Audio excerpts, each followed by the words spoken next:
And we're back with this. Republican U.S. Senator Rob Portman still not willing to call Joe Biden president-elect. Speaking to reporters today, Portman admits the former vice president is leading in enough states to win the election, but it's a call he's not yet willing to make. News 5's John Cossack spoke with the senator about his reasoning. Hey, John.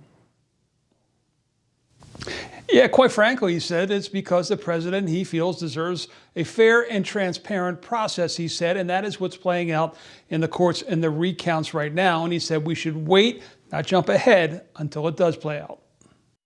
While a handful of Republicans have stepped forward to acknowledge Joe Biden as the winner of the presidential election, Senator Rob Portman is not yet in that category. The Ohio Republican, up for re-election in 2 years, said he has seen the polls showing 70% of Republicans believe the election was fraudulent and without integrity. That includes, he says, a lot of Ohioans. For many of those individuals, going through this process is helpful. They tell me that. So I think it's in the interest of the country, which is terribly polarized right now.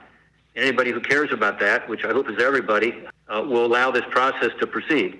Asked if he sides with the 70% of Republicans who believe there was fraud in this election, Portman said yes. There's fraud in every election. I don't think anybody questions that.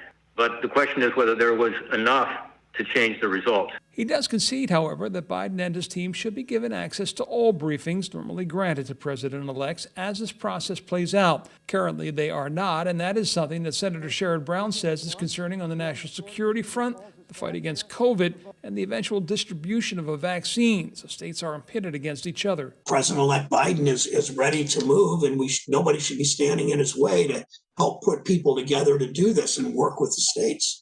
That's something that former Ohio Governor John Kasich pleaded with President Trump to do. Please, please, Donald Trump, please, let's stop this. Fight as much as you want, do whatever you want, but please start helping this man to put these programs together to begin to address where we go from here in terms of this pandemic.